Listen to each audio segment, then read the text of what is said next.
Tuhan Yesus, firman-Mu yang berdaulat atas kami, firman-Mu yang berkuasa atas kami semua. Saat ini kami anak-anak-Mu datang untuk bersekutu bersama memuliakan nama-Mu di tempat ini. Kami semua rindu mau mendengarkan firman-Mu Bapa. Kami rindu mau mendengar apa yang Tuhan mau ingin sampaikan kepada kami semua yang hadir saat ini. Berbicaralah kepada kami Bapa. Hamba-Mu yang Engkau percayakan untuk menyampaikan firman-Mu Bapa. Pakai mulut bibir hamba untuk boleh menyampaikan firman Tuhan dengan baik, dengan sederhana yang bisa dimengerti oleh jemaat-Mu yang ada di tempat ini. Biarlah Tuhan yang bersuara, berkata-kata lewat hamba-Mu Bapa. Hamba tidak punya kemampuan apa-apa Bapa. Hamba bukan siapa-siapa Tuhan.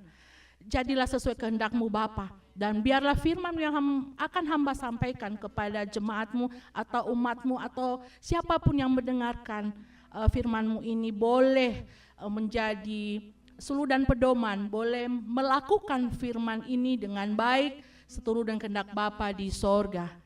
Berikan kami konsentrasi yang baik, fokus yang baik Tuhan. Jauhkan segala halangan rintangan, kuasa kegelapan yang mau mengganggu sepanjang ibadah ini, bahkan sepanjang kami mau mendengarkan firman-Mu Tuhan. Kuasa kegelapan, roh pengganggu, kami bersepakat, kami patahkan di dalam nama Tuhan Yesus. Hanya kuasa Tuhan Yesus yang punya otoritas untuk menyertai kami sepanjang ibadah, bahkan pemberitaan firman Tuhan ini, sehingga kami boleh menyimak firman Tuhan ini dengan baik dan kami boleh melakukan firman-Mu dalam hidup kami. Bersabdalah Tuhan, kami siap mendengarkan firman-Mu. Mari semua yang siap untuk mendengarkan firman Tuhan, mari bersama katakan amin. Silakan duduk Bapak dan Ibu. Shalom. Shalom. Puji nama Tuhan. Ada sukacita Bapak dan Ibu? Ya, anak Tuhan harus selalu sukacita ya. Walaupun apapun keadaan kita, mungkin lagi sakit kah, lagi susah secara ekonomi kah, lagi ada masalah pergumulan dalam rumah tangga, dalam pekerjaan, dalam usaha, harus selalu sukacita. Karena Tuhan Yesus tidak suka orang yang bersungut-sungut. Berkat melimpah hanya kepada orang yang hidup bersukacita. Bapak Ibu bisa rasakan dalam kehidupannya, dalam rumah tangga, dalam usaha, dalam pekerjaannya. Kalau bersungut-sungut, rezeki semakin jauh. Merasa begitu? Kadang kita berkata, saya ini sudah kerja keras, saya ini sudah mengatur keuangan saya dengan baik, saya ini sudah, kadang kita seperti orang Farisi, merasa sudah melakukan kehendak Tuhan. Tapi kok kehidupanku begini-begini saja, ekonomiku kok begini-begini saja, rumah tanggaku kok semakin sedang tidak baik-baik saja, hubungan suami istri, hubungan orang tua dengan anak kok seperti ini. Kita harus koreksi diri. Kita harus berdoa, Tuhan apa yang salah dengan saya. Kita harus koreksi diri. Ya mungkin saja kita tidak berserah penuh kepada Tuhan. Oke, mulut bibir kita ini kadang berkata, aku cintakah Engkau Tuhan, aku mengasihi-Mu Tuhan. Tapi dalam realita kehidupan kita sehari-hari kita tidak melakukan seperti itu. Ya. Nah ini yang kita mau bahas hari ini. Tema kita dewasa iman tanda menuju pertobatan. Saya bergumul menyampaikan firman ini Bapak dan Ibu, karena situasi dunia saat ini sedang tidak baik-baik saja. Kalau kita melihat media sosial, medsos, nonton berita di TV, banyak terjadi pergeseran moral atau bahkan juga kejahatan di antara bahkan anak-anak Tuhan ya. Pergeseran moral, LGBT, hubungan sesama, kemudian banyak terjadi bunuh diri.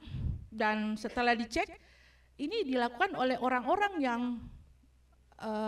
punya, kalau kita pikir, pendidikan yang tinggi. Ya, dokter, tinggi enggak? Pintar enggak? Ya, secara duniawi pintar ya. Dia seorang dokter. Udah, kita enggak usah ini lagi, bukan rahasia umum, memang sudah ada di medsos ya. Beberapa case dokter bunuh diri karena apa? Mengalami depresi dengan dunia pekerjaannya, merasa dibully, dan ya mungkin ada pihak-pihak juga yang mungkin bersengketa atau berhubungan dengan dia dan membuat dia merasa sudah tidak layak hidup lagi dan dia kemudian mengakhiri hidupnya ya. Ada juga dalam rumah tangga bapak mengajak anak bunuh diri bersama. Nah ini setelah saya baca beritanya adalah karena disebabkan oleh faktor ekonomi. Nah, lagi-lagi anak Tuhan. Dokter yang ada di NTT itu juga anak Tuhan. Kenapa ini terjadi? Tentu kita sebagai anak Tuhan harus introspeksi diri, apa yang terjadi dengan dunia saat sekarang ini. Nah, ini yang saya mau sampaikan kepada kita. Jujur ini memang berat ya, tapi Tuhan bilang sampaikan pertobatan. Pertobatan itu didahului dengan apa? Kedewasaan iman. Makanya tema saat ini dewasa iman menuju pertobatan. Itu tanda. Dewasa iman, tanda menuju pertobatan. Oke, sebelum kita lanjut, kita harus pahami dulu dewasa ini apa sih? Nah, dalam mungkin kalau pertumbuhan secara genetika ya, kita itu dari anak bayi, anak kecil, anak remaja, kemudian menjadi dewasa. Oke, kita pahami dulu itu ya, itu dewasa artinya dari segi pertumbuhan genetika. Nah, tentu dari segi tinggi badan, anatomi tubuh. Kedewasaan seseorang itu kan dibuktikan dengan semakin dia tinggi dan besar. Ya, ada yang semakin tinggi langsing, ada juga yang semakin tinggi dan melebar ke samping seperti saya. Seperti itu ya. Tetapi memang ada faktor-faktor tertentu yang membuat walaupun umurnya sudah tua, saya nggak bilang tua ya, udah berumur, tapi kadang tinggi badannya masih di bawah rata-rata. Tapi itu kita tidak perlu bahas, saya hanya mau bilang kedewasaan yang kita alami di dunia itu dari segi sifat karakter yang tadi saya bilang genetika dari bayi yang baru mulai masih ngehehe, belum bisa merangkak, kemudian dari remaja jadi merangkak, kemudian jadi naik lagi umurnya menjadi bisa jalan, kemudian naik lagi akhirnya dia bisa bicara, dan kemudian bisa berlari-lari dan akhirnya jadi orang dewasa. Itulah tingkat kedewasaan secara genetika. Ya, nah untuk anatomi tubuh ya dari yang pendek mungkin ya 15 cm, naik lagi pertumbuhannya jadi 20 cm, naik lagi sampai 100 cm, dan dewasa menjadi ya variabel ya, tentu sesuai dengan faktor genetika. Kalau punya orang tua yang mungkin tinggi-tinggi ya mungkin anaknya juga bisa jadi yang tinggi-tinggi. Tapi kalau genetikanya yang standar ya, seperti kita di Asia ya, kita standar. Nah itu dari kedewasaan secara genetika. Nah yang saya mau bahas saat ini adalah kedewasaan dari sisi iman kita. Kadang Ibu sadar, Bapak Ibu sadar dalam hidup kita, kadang kita kalau melihat orang dewasa ya, yang melakukan kesalahan, kita bilang, aduh nih orang umur saja yang tua tapi sifat kekanak-kanakan, artinya belum dewasa. Sering mendengar seperti itu? Ya, itu. Dan seandainya semua, ini saya akan membahas dari sisi rohani kita, rohani Kristen. Seandainya semua orang dewasa itu imannya dewasa, tidak akan mungkin penjara akan penuh dengan orang-orang yang ada di sana. Ya, itu yang kita mau bahas ya. Karena dewasa umur tidak menjamin dewasa iman. Oke. Dan sebaliknya kadang anak-anak, kadang kita bilang anak itu umurnya masih muda, tapi sifat kelakuannya, watak karakternya itu udah melebihi dari orang dewasa. Pernah dengar seperti itu? Sering dengar seperti itu Bapak dan Ibu? Jadi umur tidak menjamin orang akan dewasa secara iman. Kadang sudah merasa orang tua udah umur, tapi kadang kita melihat kelakuannya malah lebih baik kelakuan anaknya daripada orang tuanya. Benar apa betul? Ya. Nah itu yang kita mau bahas sekarang, bagaimana kita sebagai umat Tuhan, orang Kristen, kita mau melakukan hal yang tentu dewasa secara iman. Simple, dewasa iman ini adalah melakukan hal yang sesuai dengan kehendak Tuhan, bukan kehendaknya manusia.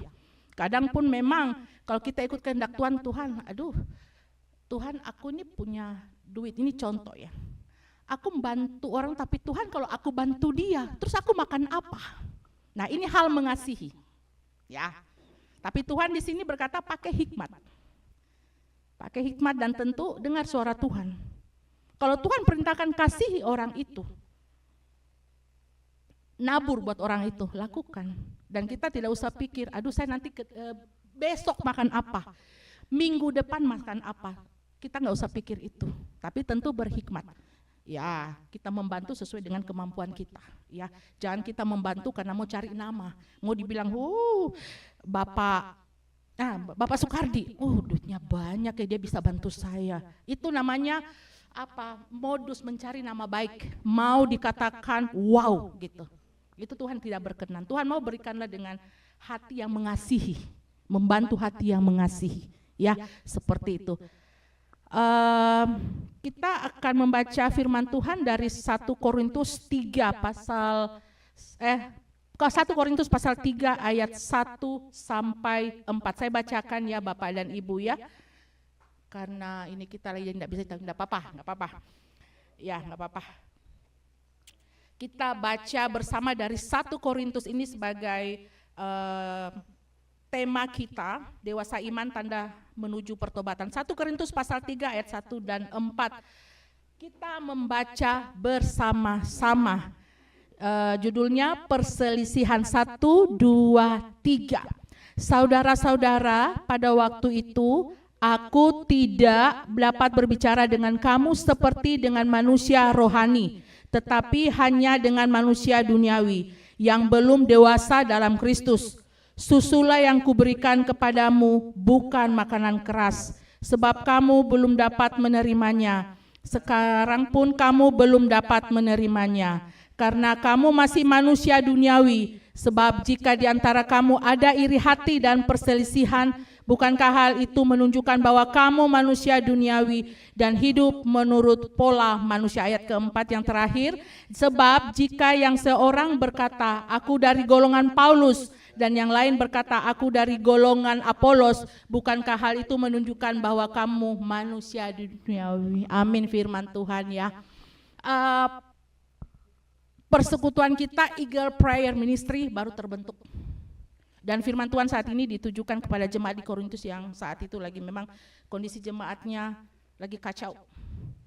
Jadi kacau artinya mereka mengandalkan diri mereka bahwa karena mereka lah sesuatu bisa terjadi. Karena kehebatan mereka lah, merasa diri mereka paling bisa dan merasa bangga dan merasa paling hebat di antara jemaat-jemaat saat itu. Jadi hampir terjadi perpecahan jemaat saat itu di Korintus. Oleh karena itu firman Tuhan datang ke tengah kita, ini juga akan mengoreksi persekutuan doa kita, saya dan saudara. Ya, persekutuan doa ini wadah. Gereja Tuhan sebenarnya kita sendiri, tubuh Kristus. Ya, bukan gedung gereja ya. Gedung oke, itu memang wadah yang bisa menampung anak-anak Tuhan. Tapi gereja sebenarnya adalah kita. Gereja bukanlah gedungnya dan bukan pula menaranya. Gereja adalah orangnya, kita semua. Oleh karena itu firman Tuhan ini bisa menjadi koreksi bagi kita sebagai wadah persekutuan doa yang baru terbentuk minggu lalu, namanya baru terbentuk Eagle Prayer Ministry. Luar biasa. Kita akan terbang bagi Raja Wali. Raja Wali itu burung terkuat ya Pak Gembala ya. Ya, nggak tahu kalau Garuda ngalah nggak ya? Kalah ya. Iya, Garuda di dadaku ya, kalah lah ya. Karena Raja Wali ada di dalam Alkitab. Ya, artinya Alkitab kalah ya. Gitu. Artinya kita harus jadi orang yang paling terkuat. Nah, untuk membangun persekutuan yang kuat, tentu kita di dalam ini harus kuat secara iman. Ya, secara iman harus kuat. Karena kalau iman kita nggak kuat, nanti saat badai menerpa, itu akan gampang goyang. Ini ibarat kita kayak yang perumpamaan gadis bodoh dan pintar ya. Gadis bodoh dia membangun dia yang membangun rumahnya di atas pasir ya. Jadi saat air datang ini gampang untuk dihancurkan rumahnya, tapi orang yang imannya kuat membangun rumahnya di atas pondasi yang kuat, batu yang memang kuat, sehingga saat badai menerpa dia tidak akan goyang. Masalah situasi pergumulan apapun tidak akan goyang. Baik, kedewasaan iman ini kita harus paham dulu apa kedewasaan iman. Dewasa secara iman ini tidak instan kita dapat, betul Bapak dan Ibu? Butuh proses, butuh sakit. Kita harus melalui proses sakitnya kita dibully, sakitnya kita diperlakukan orang-orang terdekat kita. Orang terdekat kita ini bisa dalam keluarga kita, orang tua, anak, saudara, orang tua. Dan orang yang di luar keluarga kita mungkin di persekutuan komunitas, bukan rahasia umum lagi. Kadang di komunitas persekutuan kita, gereja kita, kita sesama anak Tuhan, sesama pelayan Tuhan saling menyakiti, saling membuli. Akhirnya menimbulkan kepahitan dan membuat orang itu tidak akan mau ke gereja lagi. Benar Bapak dan Ibu? Itu yang harus menjadi koreksi gereja saat ini. Jangan sibuk membangun menara-menara gereja tetapi tidak bisa melihat situasi kondisi jemaat yang ada di dalam lagi sedang baik-baik saja atau sedang tidak baik-baik saja. Saya pernah ketemu dengan seorang hamba Tuhan yang memang dia lagi sedang giat-giatnya mendirikan sebuah gereja ya yang lebih besar. Saya bilang, Bapak tidak ada salahnya Bapak mendirikan gereja yang lebih besar, karena itu memang untuk tempat kita beribadah supaya nyaman ya, supaya enak lah. Tetapi jangan melupakan akan gereja yang menyangkut jiwa-jiwa di dalam ya. Kita harus jangan menutup mata terhadap kondisi jemaat yang ada di dalam gereja kita, dalam komunitas kita. Kita membangun gereja yang besar dengan anggaran yang besar, tetapi jemaat Tuhan di dalam, anak-anak Tuhan masih ada yang hidup dalam kemiskinan, yang kadang makan pun mungkin sekali dalam satu hari. Itu saya sorot dari sisi ekonomi, karena itu fakta. Kita nggak bisa pungkiri itu fakta. Sekarang banyak orang kehilangan pekerjaan dan harga barang pun, bahan-bahan pokok, kebutuhan pokok pun semakin naik. Bayangkan tidak punya pekerjaan, usaha juga naik turun, kembang kempis, kemudian harga semakin naik, terus kita mau jadi apa? Mana gereja lagi mau gencot untuk pembangunan? Gereja otomatis dana dari mana? Jemaat bukan? Oke, puji Tuhan kalau ada donatur, mungkin pengusaha-pengusaha yang mungkin mau mendonasi atau memberikan bantuan untuk pembangunan gereja. Tidak masalah. Tidak salah itu sangat benar untuk membuat jemaatnya mungkin tujuannya supaya nyaman beribadah. Tetapi jangan melupakan akan jemaatnya sendiri, anak-anak Tuhan, jiwa-jiwa mereka ini sudah aman-amankah? Dari sisi mungkin dalam keluarganya mereka, rumah tangganya mereka sehatkah? Ya. Kita tidak pernah tahu, kadang kita terlalu sibuk untuk bagaimana gereja ini bisa dibangun, bagaimana mendapatkan sumber pendapatan atau uang, tetapi kita tidak perhatikan anak-anak Tuhan di dalam itu lagi kondisinya apakah sedang tidak baik-baik saja. Dan tiba-tiba kemudian, oh si A, Bapak si A, si B sudah tidak pernah ke gereja. Oh Bapak si C, si D kok tidak pernah muncul lagi jadi pelayan altar, misalkan dia itu seorang pelayan Tuhan di gereja. Nah baru kaget, baru ya syukur-syukur kalau pendeta yang baik, gembala yang baik mencari tahu ada apa dengan jemaat ini tiba-tiba udah nggak nongol di gereja, tidak muncul di gereja. Nah ini salah satu yang bentuk kedewasaan. Jadi sebagai gembala hamba Tuhan itu memang tidak gampang ya pelayan. Kita harus mengayomi jemaat kita. Kalau ada jemaat yang mungkin kok tiba-tiba tidak hadir di gereja, tidak hadir di persekutuan, ada apa? Harus cari tahu kenapa. Jangan masa bodoh.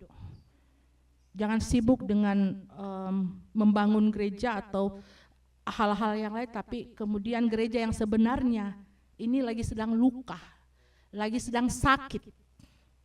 Nah, kita sebagai wadah dalam Eagle Prayer Ministry, senang sekali ya Bapak Gembala, kita nanti akan ada mission trip. Nah ini kadang juga kita ini harus terbuka pelayanan kita keluar ya. Jangan kita menutup diri hanya melayani seputaran ini. Bagaimana kedewasaan iman kita bisa bertumbuh kalau kita hanya berkutat dalam komunitas kita. Kita tidak bisa melihat dunia luar seperti apa. Nah untuk itulah kita ada mission trip misi pelayanan. Dan itu kita akan lakukan di bulan Agustus ya. Nah itu salah satu misi pelayanan untuk bagaimana kita supaya bisa bertumbuh di dalam internal maupun secara eksternal. Ya seperti itu. Baik, kedewasaan iman ini tentu butuh proses Bapak dan Ibu ya. Nah butuh proses untuk bisa menjadi pribadi yang sebagai teladan Kristus. Tentu memang tidak gampang. Tidak gampang, itu sangat susah. Tetapi kalau kita berkomitmen untuk mau melayani Tuhan, mau seperti teladan Kristus, mau mengikut apa yang Tuhan mau, mari. Hal yang sederhana, bangun mesbah doa. Berdoa bersama keluarga di rumah. Yang kedua, baca firman. Ya. Baca firman ini tidak hanya sekedar membaca tapi lakukan. Ada yang bilang, "Bu, aduh tapi susah ya melakukan itu." Tidak ada yang susah kalau kita ada niat, ada kemauan. Ya, seperti itu Bapak dan Ibu. Kemudian bangun persekutuan. Nah, ini yang kita lagi bangun persekutuan ini. Ya, berdoa itu internal kita. Berdoa, baca firman, dan tentu membangun persekutuan. Dan jangan kita berdoa baca firman hanya hari Minggu saja. Ibaratnya makanan ibadah kita ini, iman kita ini makanan rohani kita. Makanan jasmani kita, makan minum kita, kalau kita cuma makan satu minggu sekali, gimana? Lapar ya, bukan lapar lagi, chaos, bisa sakit. Secara jasmani kalau kita cuma makan sekali seminggu, oke lah, kita makan hari Minggu saja toh, makan minum satu minggu. Jadi Senin sampai Sabtu puasa nggak makan minum sama sekali. Gimana hari Minggu kita bisa loyo, lemas, bisa ada nggak bisa ikut ibadah? UGD, langsung dirawat masuk UGD ya. Nah begitu juga makanan rohani kita itu firman Tuhan. Kalau kita cuma sekali seminggu, saat ibadah seperti ini aja kita membaca, mendengarkan firman Tuhan, tentu akan gampang rapuh, akan gampang goyah. Saat ada masalah dalam rumah tangga, itu kita gampang ini, karena kita tidak punya basic, tidak punya kekuatan untuk bisa menghadapi masalah kita itu. Kekuatan kita, SOP kita, yaitu firman Tuhan, kita nggak pernah baca. Baca hanya sekali seminggu, itu pun nggak baca, cuma dengar. Saat kayak gini, saya menyampaikan firman cuma duduk dengar saja, tidak membaca kan. Bagaimana iman kita mau bertumbuh, bagaimana iman kita mau secara dewasa, itu dari segi internal kita ya, belum keluarnya kita ini. Kita harus bisa mewartakan firman Tuhan keluar. Lewat apa? Bukan dengan lewat khotbah seperti ini. Saudara-saudaraku ini, enggak. Tapi lewat tutur kata kita, pergaulan kita, perbuatan kita yang mencerminkan, oh itu anak Tuhan. Bapak dan Ibu, saya sharing sedikit ya, kemarin saya ada urusan pekerjaan ya, sehingga harus tiba-tiba diminta berangkat ke Jakarta untuk tanda tangan perjanjian MOU. Itu saya dikabarin hari Jumat dikabarin. Kalau bisa ibu berangkat, karena acaranya hari Sabtu, ibu berangkat Jumat. Jadi supaya kita masih bisa ada ya semacam briefing dulu sebelum tanda tangan MOU. Saya bilang, Pak, briefingnya apa? Boleh nggak kita lakukan lewat telepon saja? Oh, nanti saya lihat ya, itu siang. Ibu cepat ini sudah booking tiket. Saya bilang, bentar Pak. Tapi saya nggak ngomong, saya tanya Tuhan. Dalam hati saya tanya Tuhan dulu. Saya harus berangkat apa enggak? Seperti itu. Karena dadakan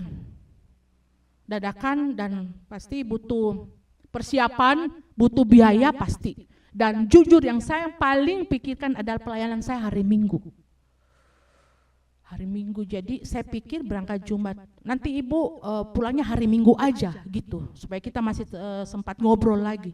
Saya bilang, Pak, mohon maaf, saya nggak bisa pulang hari Minggu. Saya harus pulang minimal hari Sabtu. Tapi ibu capek? Enggak. Saya bilang tidak, nggak bisa. Saya harus, karena saya bilang saya ada pelayanan di gereja. Padahal ini yang saya, pimpinan yang saya ini orang seberang. Langsung dia bilang, ibu jadi ustadz saya. Iya.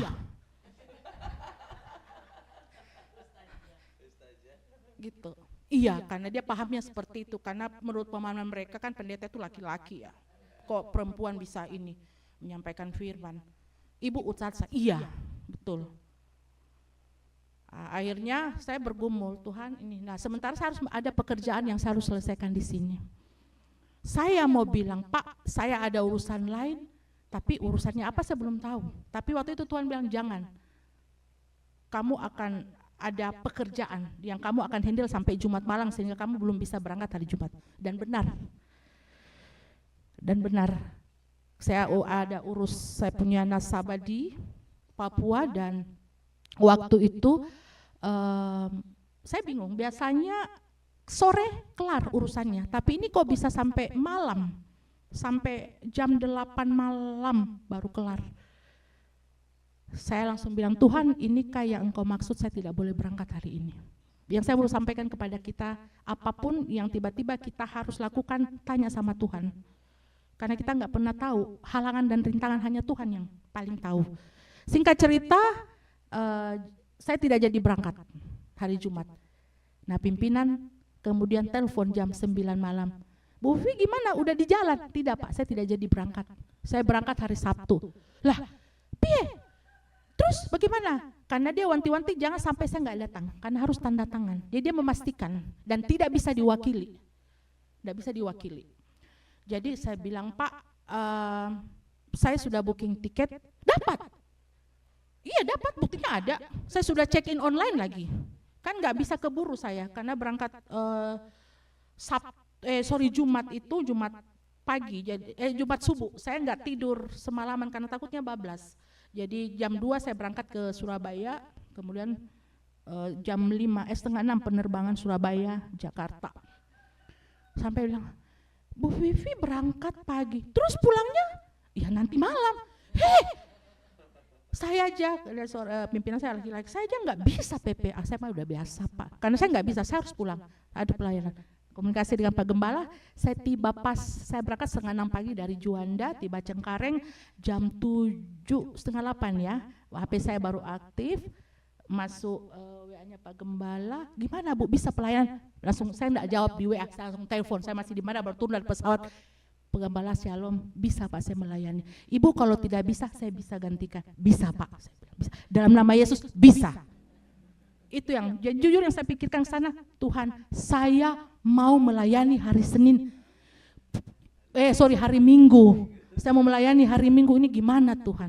Saya bilang, Tuhan dalam nama Tuhan Yesus, Tuhan lancarkan semua. Karena yang saya paling takutkan ada delay pesawat. Perginya juga pun saya itu berpikir kalau sampai delay ini, saya tiba ini sementara acara mulai jam 10 pagi. Saya berangkat 5:30, 1,5 jam perjalanan ke Jakarta, setengah 8. 7:30 lah saya tiba. Dan belum perjalanan, kali ini acaranya di Bekasi. Jakarta Timur, pinggiran. Pukul ujung, Cengkareng, Bekasi. Jadi ya puji Tuhan, Tuhan lancarkan semua. Kendaraan semua lancar, tidak macet loh. Padahal saya pikir aduh mati. Jakarta kalau weekend ini macet. Puji Tuhan lewat tol enggak macet. Dan tiba 1 jam perjalanan ke tempat raja. Dan tahu Bapak Ibu, saya peserta pertama yang datang di tempat acara. Sampai saya komplain sama teman-teman Jakarta, kalian ini orang jauh yang dari pertama. Terus tuan rumah mana tuan rumah? Mereka itu baru datang tuh menjelang 9:30-an, acara mulai jam 10. Jadi puji nama Tuhan Bapak Ibu, kalau kita menyerahkan sama Tuhan. Saya kan bergumul memang, saya bergumul terutama pulangnya ini, Tuhan saya nggak mau, saya harus melayani Tuhan. Saya nggak mau, tapi saya bilang jadilah sesuai kehendak-Mu Bapak. Kalau Tuhan izinkan saya melayani, pasti Tuhan lancarkan semua perjalanan saya. Karena tadi malam itu saya pas kembali, jadi selesai acara itu jam 5 selalu berangkat menuju ke bandara, dan tiba di bandara kan pesawat jam 8 malam. Dan jujur Bapak Ibu, pengalaman saya bepergian malam hari itu pasti selalu delay. Dan itu pesawat terakhir. Saya bilang, Tuhan ini kalau delay, berarti saya harus bermalam di Jakarta dan besok pagi flight pagi. Saya udah sambil makan pop mie, Ibu Sisil sempat tanya, Bu Vivi sudah makan? Udah Bu, tak foto, udah makan pop mie. Tuhan, 20.000 ya. Tapi karena lapar mau tak mau harus makan. Tuhan, jangan sampai delay Tuhan. Jangan sampai, memang saya nggak tahu musim kemarau, tapi kok cuaca sempat goyang tadi malam saya naik Batik Air, goyang. Sampai di pengumuman keluar, penumpang yang terhormat silakan kembali ke tempat masing-masing karena cuaca lagi sedang tidak baik.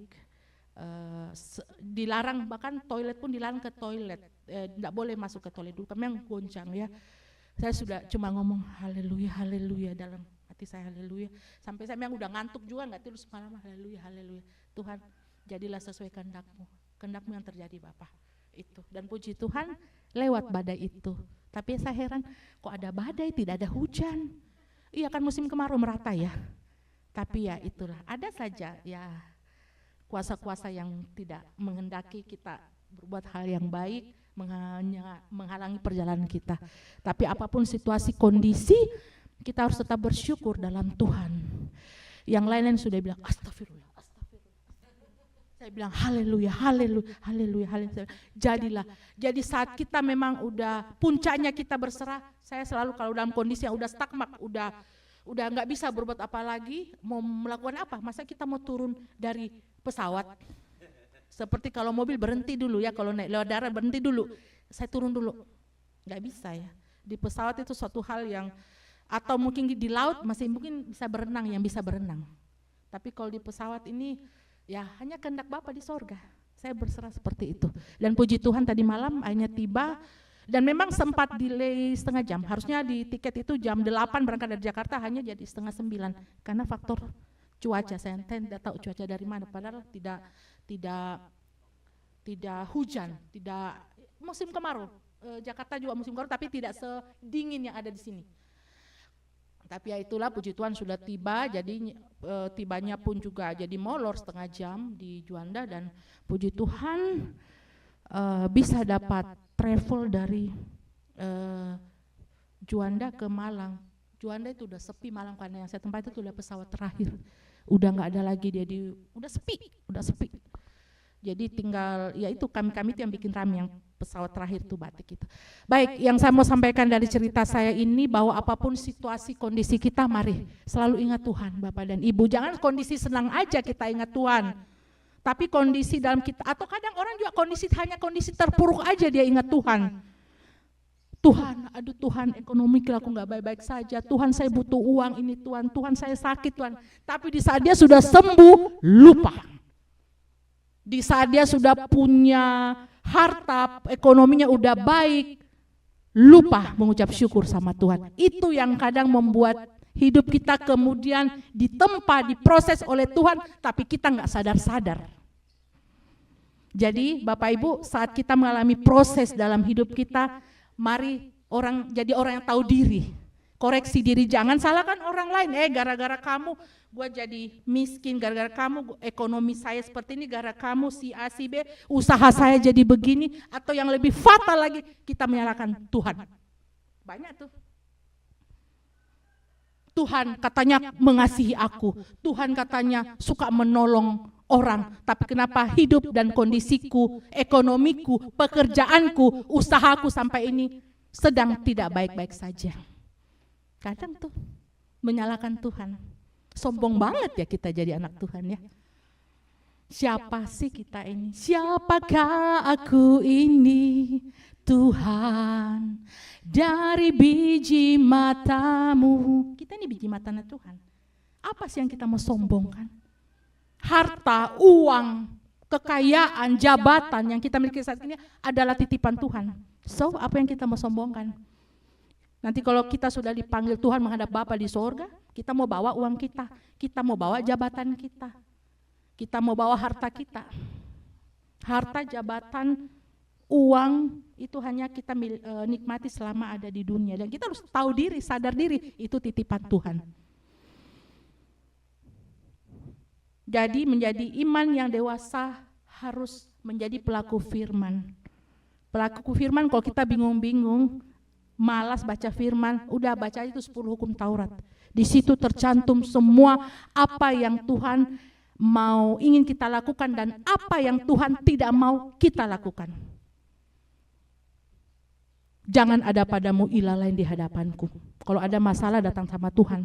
Jangan cari ilah lain. Jangan ke Gunung Kawi. Jangan cari orang-orang pintar, dukun-dukun. Jangan membuat bagimu patung yang menyerupai apapun. Ada di situ. Hormatilah ayahmu dan ibumu. Jangan membunuh, jangan berzina, jangan mencuri, jangan mengucapkan sasti dusta. Jangan mengingini apapun yang dipunyai sesamamu. Lakukan firman itu. Dan itu disimpulkan dalam 2 hukum, kasihilah Tuhan Allahmu yang pertama, dan kedua kasihilah sesamamu. Nah, bagaimana kita mau mengatakan kita mengasihi Tuhan kita kalau kita tidak melakukan firman-Nya?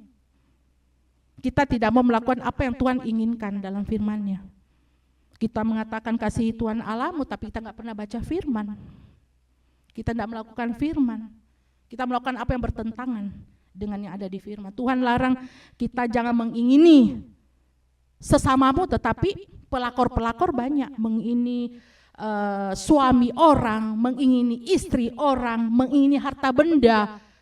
Saya kadang sesama saudara kandung saling berebutan warisan, miris Bapak dan Ibu. Kalau orang tua sudah meninggal, orang tua di sana kalau bisa melihat tuh kasihan, menangis orang tua kita di alam sana melihat anak-anaknya. Oh, kasihan anakku saya tinggalkan, kok jadi rebutan harta benda. Sampai akhirnya ya banyak case hanya saling bunuh, ya seperti itu. Miris. Nah, itu tanda belum dewasa secara iman. Kalau dewasa secara iman, simple Bapak Ibu, lakukan firman Tuhan. Itu aja, lakukan firman Tuhan. Nah, itu menunjukkan dewasa kita secara iman. Lakukan firman Tuhan dan nikmati proses yang Tuhan izinkan terjadi dalam hidup kita. Kita kadang bilang cobaan dari Tuhan, sorry, tidak. Tuhan tidak pernah mencobai umatnya. Yang mencobai kita adalah dosa kita dan tentu iblis. Ingat Ayub, Tuhan izinkan iblis untuk mencobai Ayub lewat penderitaan yang Ayub alami, ya. Tetapi apakah Ayub pasrah, berserah? Berserah kepada Tuhan, iya. Pasrah dengan keadaan Tuhan kemudian berbalik arah menyerang Tuhan? Tidak. Ayub tetap komitmen dengan imannya sampai kemudian dia meninggal. Padahal luar biasa ya. Saya pun sebagai Ayub kayaknya udah enggak, Tuhan, sudah. Saya sudah enggak mampu. Anaknya meninggal. Harta bendanya habis. Istrinya berpaling. Belum itu cukup, belum. Dia bukan berpaling tapi dia malah dibully sama keluarga, istri dan anaknya membulinya. Dan teman-temannya juga membuli dia. Itu proses yang luar biasa saya bilang. Manusia biasa aja mungkin cuma dibully kayak yang saya bilang terjadi. Yang beberapa dokter terjadi bundir alias bunuh diri. Dan infonya itu karena dibully. Baru dibully tapi sudah bunuh diri. Belum kalau sebelum dibully itu mungkin dia mengalami mungkin harta bendanya habis, kemudian keluarganya juga ini balik menyerang dia. Nggak tahu, mungkin bundirnya sudah lebih awal. Jadi anak-anak Tuhan, mari kita bersepakat komitmen kita kepada Tuhan. Kita menjadi pribadi yang dewasa secara iman. Jangan umur tok yang dewasa, ya. Tapi juga iman kita. Supaya kita bisa menjadi saksi di tengah dunia ini. Seperti lagu bagaikan bejana, kita nyanyikan dulu ya Pak Gembala ya. Supaya ini menjadi komitmen kita untuk jangan hanya menyanyi ku mau sepertimu Yesus, tetapi kehidupan kita, kelakuan kita, watak karakter kita tidak mencerminkan pribadi Tuhan.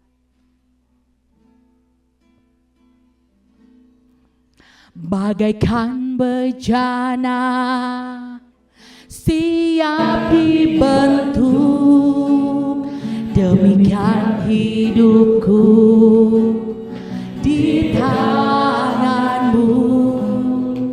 Bentuklah turut kehendakmu, pakailah selalu, jadikanku Allah, jadikanku Allah dalam rumahmu.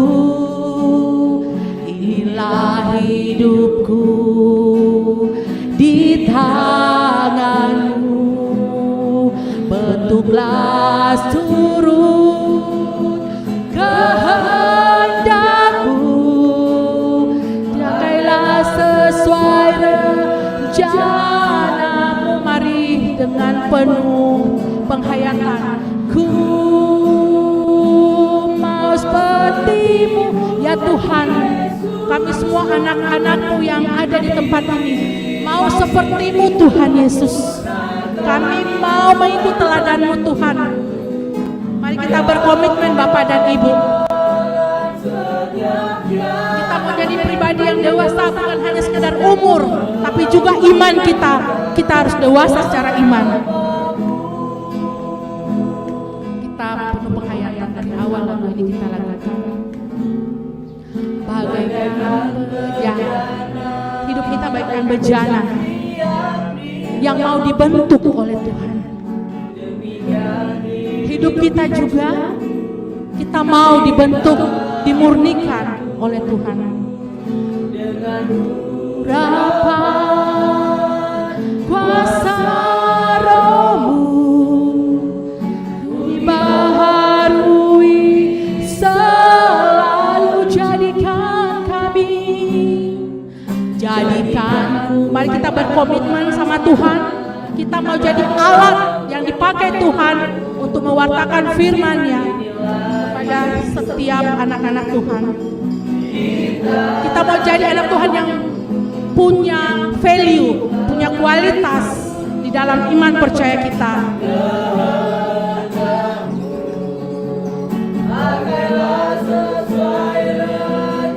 Kami mau seperti-Mu Yesus. Haleluya. Ku mau seperti-Mu. Yes, mari kita hayati lagu ini Bapak dan Ibu. Kita mau ikut teladan Kristus dalam hidup kita.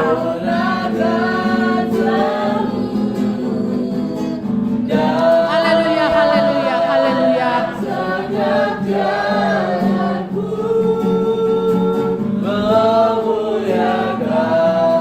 mau seperti-Mu Yesus. Haleluya, haleluya, haleluya. Mau seperti-Mu Yesus, disempurnakan selalu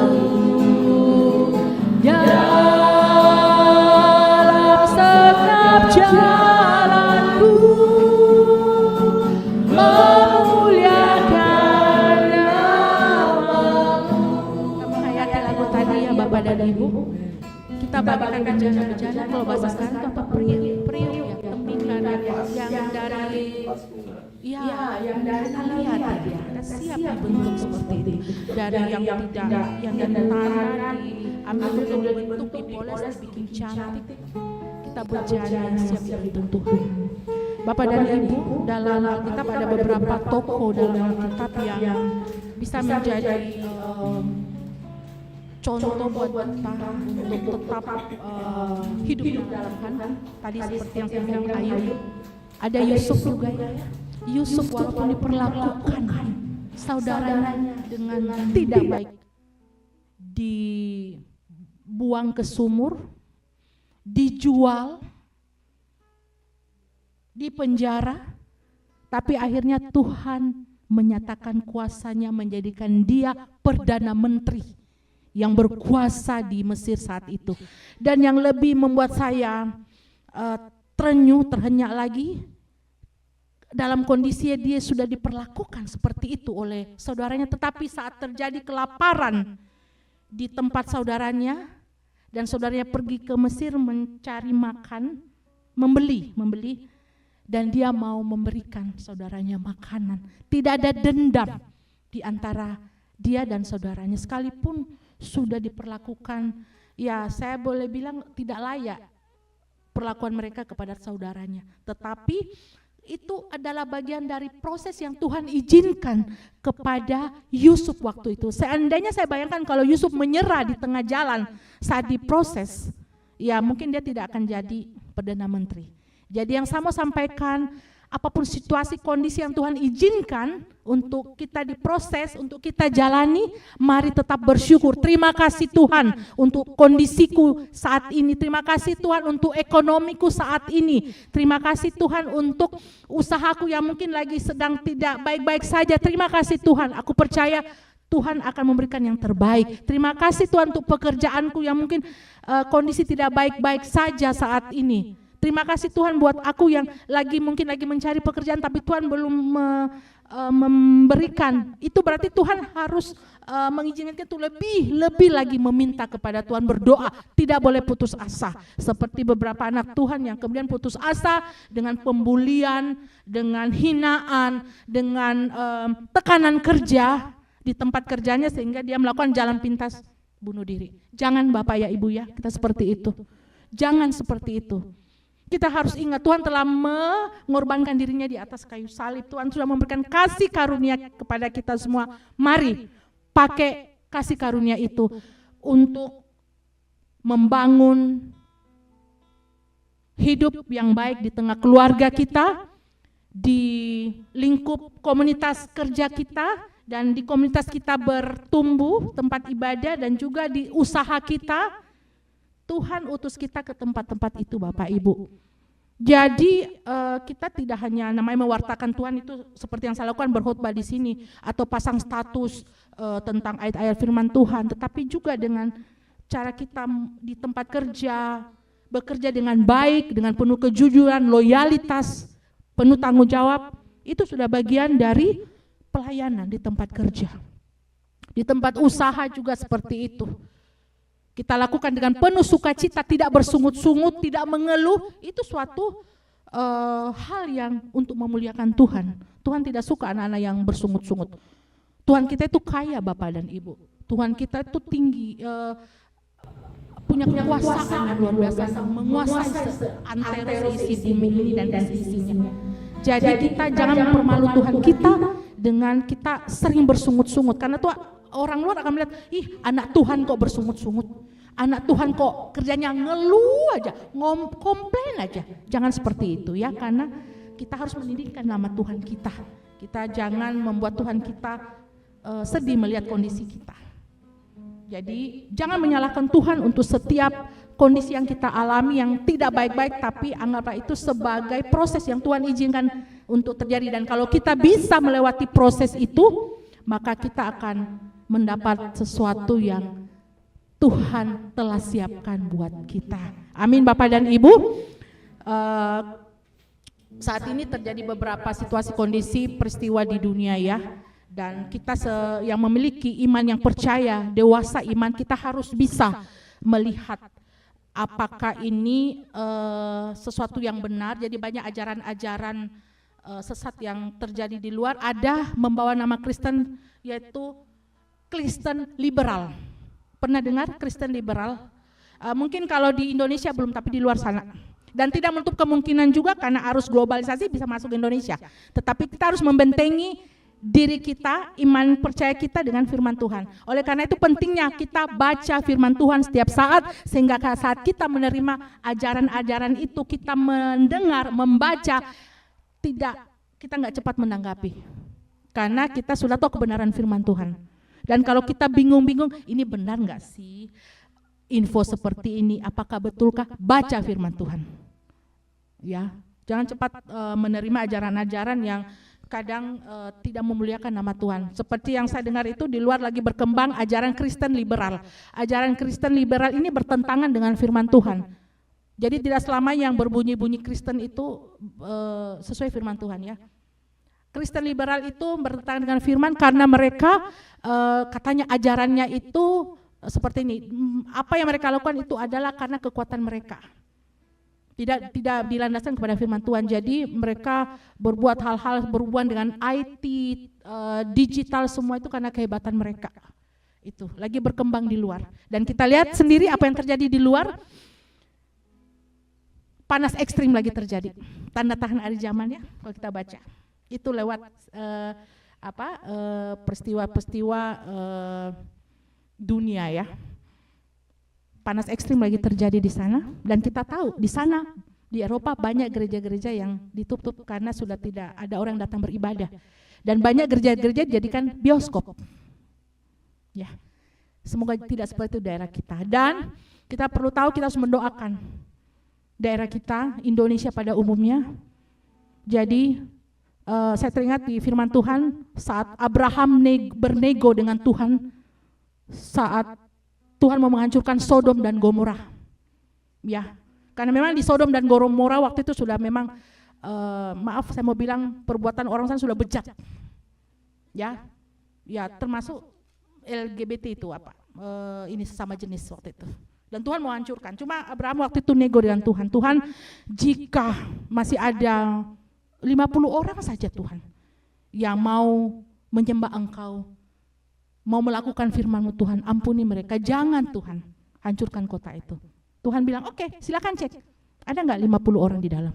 Pas dicek enggak ada. Oke Tuhan, 40 orang Tuhan. Sampai akhirnya nego sampai 10 orang. 10 orang. Dan ternyata saat nego 10 orang dari ribuan orang yang ada di Sodom dan Gomora, tidak ada. Kuotanya enggak ada. Artinya saat itu memang sudah tidak ada orang yang betul-betul melakukan firman Tuhan. Saat itu di Sodom dan Gomora. Akhirnya Tuhan mengambil keputusan di bumi hanguskan.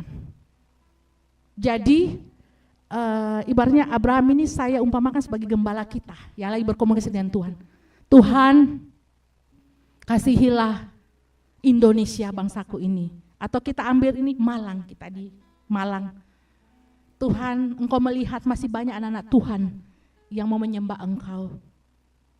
Nah, kita ini yang bisa melakukan itu Bapak Ibu, bisa menolong negara kita ini, khusus daerah kita di wilayah kita ini. Kita bisa menjadi penolong pendoa buat daerah kita, supaya Tuhan tidak mendatangkan murkanya. Ya, seperti saat itu Sodom dan Gomora.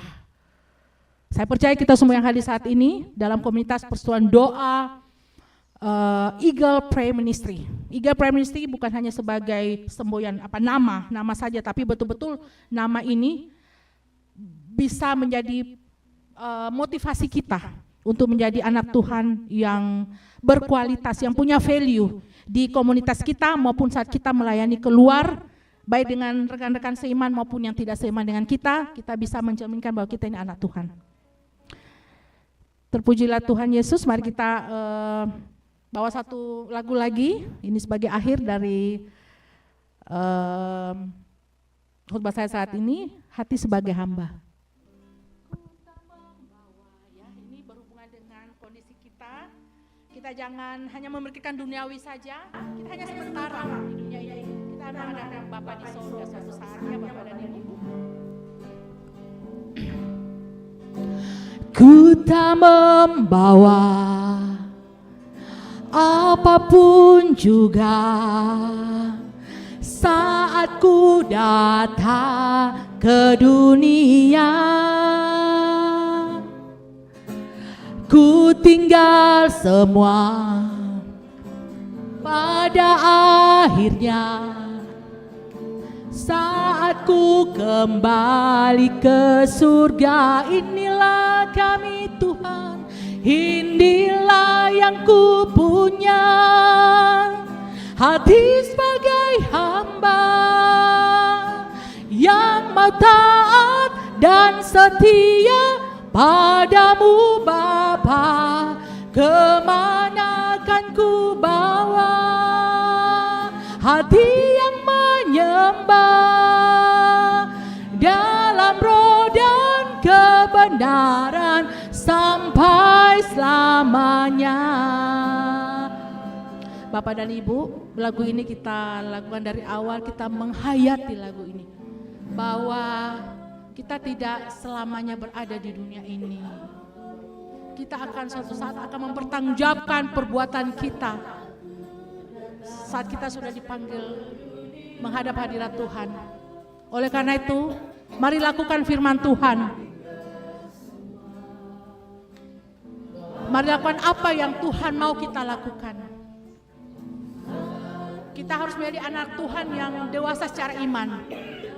Sekalipun umur kita mungkin belum dewasa. Jason yang ada saat ini yang paling muda, Andi, sekalipun dari dari umur mereka mungkin belum dewasa, tapi mari berikan kedewasaan iman, rajin baca firman, rajin berdoa, rajin ikut persekutuan ibadah. Dan tentu kita Bapak Ibu yang ada saat ini, yang mungkin dari umur kita sudah dewasa, sudah punya anak, mungkin sudah punya cucu. Mari hidup dan kehidupan kita berserah kepada Tuhan. Lakukan apa yang Tuhan mau ingin lakukan. Kalau kita bingung, Tuhan apa yang saya mau lakukan, berdoa, minta hikmat dari Tuhan. Tuhan pasti kasih. Baca firman Tuhan, di dalam firman Tuhan itu semua tercantum, tertulis apa yang harus kita lakukan sebagai anak Tuhan dan apa yang tidak boleh kita lakukan. Inilah kami, inilah yang ku punya, hati sebagai hamba yang taat dan setia padamu Bapa. Kemana kan ku bawa hati yang menyembah dalam roh dan kebenaran sampai selamanya, dalam roh dan kebenaran sampai selamanya, dalam roh dan kebenaran sampai selamanya. Terima kasih Tuhan, terima kasih Bapa untuk waktu yang indah Tuhan berikan kepada hamba-Mu ini. Tuhan, hamba telah menyampaikan firman-Mu, hamba telah menyampaikan apa yang Tuhan ingin sampaikan kepada kami semua lewat bibir hamba. Hamba telah menyampaikan kepada jemaat-Mu yang hadir saat ini maupun anak-anak Tuhan yang mengikuti ibadah live streaming saat ini. Tuhan, mampukan kami, berikan kami kekuatan, berikan kami hikmat untuk bisa melakukan firman Tuhan dalam hidup kami, dimanapun kami berada, di lingkungan, di keluarga kami, di tempat kerja kami, di tempat usaha kami, di tempat kami melakukan hubungan sosial dengan orang-orang yang ada di sekitar kami. Biarlah kami melakukan firman-Mu sesuai dengan yang Tuhan perintahkan kepada kami. Berikan kami kekuatan Tuhan Yesus, dan hanya Engkau sumber kekuatan kami yang selalu memberikan hidup dan kehidupan buat kami. Kami yakin dan percaya. Terima kasih Bapa, terima kasih Tuhan Yesus.